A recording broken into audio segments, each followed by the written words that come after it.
What's up, gamers? DreamcastGuy here, talking today about Xbox versus PlayStation, because it feels like the debate of Sony versus Microsoft has definitely changed in 2022. I think we can all agree that Xbox has had a very light year. They've had pretty much no big AAA exclusives. I do think they're going to really crank it up in 2023 with games like Starfield, Redfall. There's rumors of obviously Fable coming back and actually getting released next year. I'm excited for the future of Xbox, but as it currently stands, I think we can agree Sony has been dominating, at least for the last couple months. Games like Gran Turismo 7, Horizon Forbidden West, The Last of Us remake, it seems like Sony is really firing on all cylinders. But what's kind of strange is it does sort of feel like the conversation is shifting a bit. Instead of talking about exclusives, a lot of people are beginning to compare Xbox Game Pass versus PlayStation Plus Premium, because these subscription services have certainly evolved to be very different.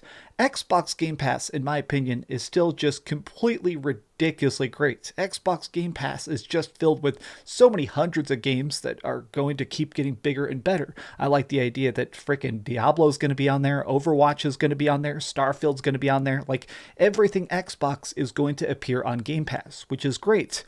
Whereas PlayStation Plus, even if you do get the highest tier of it, Premium, which I have, it still feels like it's a bit behind. It still feels like it's lacking. And what's kind of strange is that today, Shuhei Yoshida, the head of PlayStation Indies, said that they don't want to copy Game Pass. He officially said out loud, and I want to read his official statement, that they don't want to copy Game Pass. They want their games to be expensive and have an upfront cost. But let's take a look at his official wording. Real quick before we actually dive into this incredibly interesting article, please give this video a like and subscribe if you haven't already.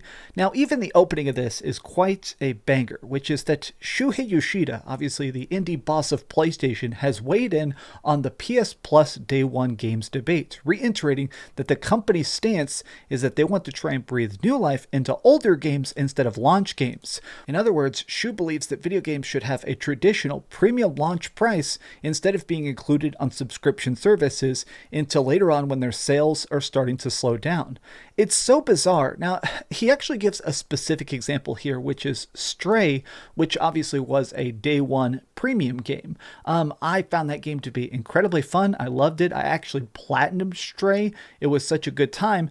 But what's weird is that he's using that as an example of an outlier, a game where they decided not to do that. Speaking to GamesIndustry.biz in London, Yoshida said that games like Stray and Rocket League, which went on to become hits after launching on PlayStation Plus, are outliers. Sony believes in premium launches, especially for the AAA games, with Yoshida likening PlayStation Plus games to movies that launch in theaters before being moved to the pay-per-view subscription services. It's really weird that they keep using the term premium launches instead of premium price. You'll notice that I say premium price because I do feel like that's what they're trying to convey, is that they think their games need to cost $70. They think that they need to have that big upfront cost in order for you to pay to play, which I find just so incredibly unique. It's kind of fascinating that they are so dead set on that $70 price point, even while having what is a pretty decent subscription service. For Extra, which means PlayStation Extra, our approach is we'd like to help the publishers with lifecycle management. I was managing first party, so I know what it's like to be in the movies. A movie comes out at the theater first, then goes to pay-per-view or a subscription service or free to TV, every time generating new revenue and reaching a broader audience. In the same kind of way, we believe that premium releases of a launch title, after maybe 6 months or 3 months or 3 years, that's when the game sales come down, and that's when we want to include it in PlayStation services like PS Plus. It's just such an interesting, weird way to phrase this, because it sounds like what he's saying is that they think that this will help the longevity of it. I think that's the major difference right now between Sony and Microsoft on the player standpoint, is it does seem like Microsoft is much more dead set with how can we get you on our service. I mean, the fact that they have PlayStation Plus for PC, the fact that PlayStation Plus is on the Xbox One, the One X, the Series X, the Series S, it does feel like Microsoft is very obsessively dead set with getting you to subscribe to Game Pass for all of those games. Whereas if you actually listen to the wording of Sony, it seems like they're more concerned about the back end profit, making sure that like every game that appears on PlayStation or PlayStation Plus makes them tens of millions or hundreds of billions of dollars or whatever, which I guess isn't necessarily a wrong standpoint, but from the gamer's perspective, this does still feel kind of weird to me. Now, you guys will know this because I've talked about it in the past, but I am very much a gamer-focused person. I want you guys to have every game as cheap as possible. That's part of the reason that I definitely loved Stray, but I really enjoyed the fact that the conversation around Stray was so universally positive. The game was fun, the freaking actions are cute, the animations are fantastic, and everybody very easily had a way to access it. Just getting PlayStation Plus, you suddenly got to play this really cute, quirky 5-hour game. It's not a big AAA release, but it's something that, in my opinion, is very, very good and it stands out from the crowd. It feels like PlayStation is more and more focused on having these high metrics of instant profit. And what's bizarre is that it does seem to be working.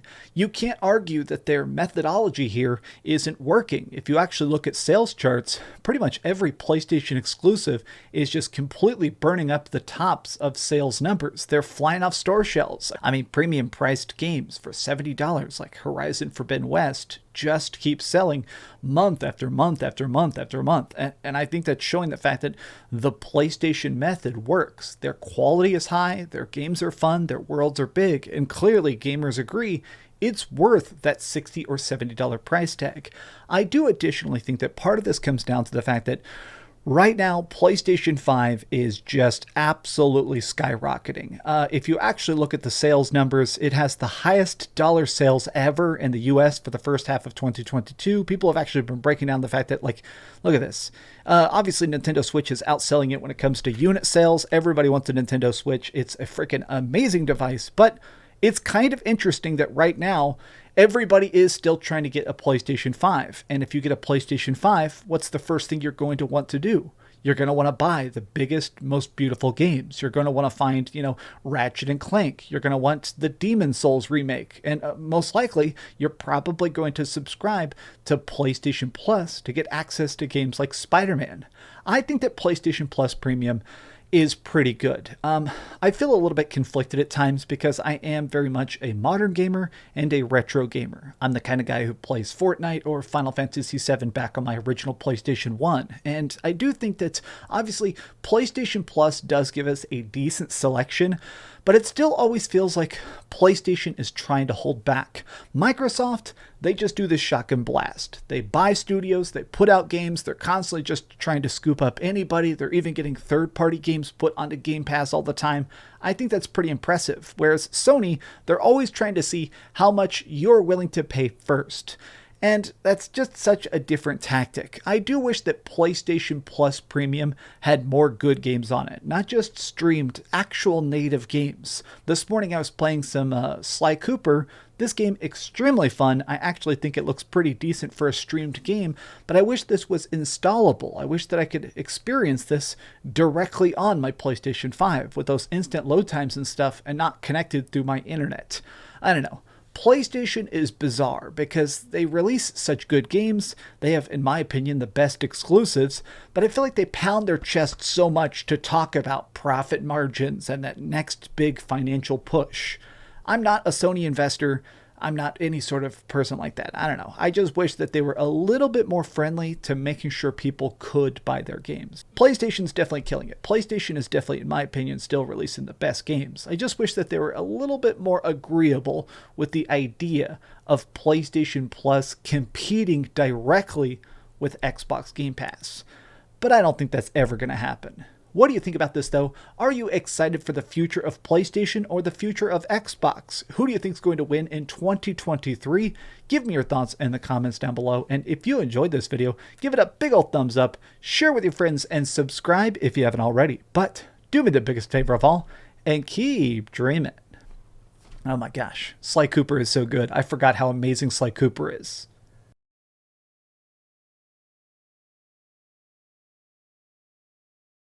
Thanks so much for watching that video. If you want to see something else, you can always click this link to see what I put up last, or, subscribe and see what's coming up next. Also, I promise that whatever I do, it'll try not to suck.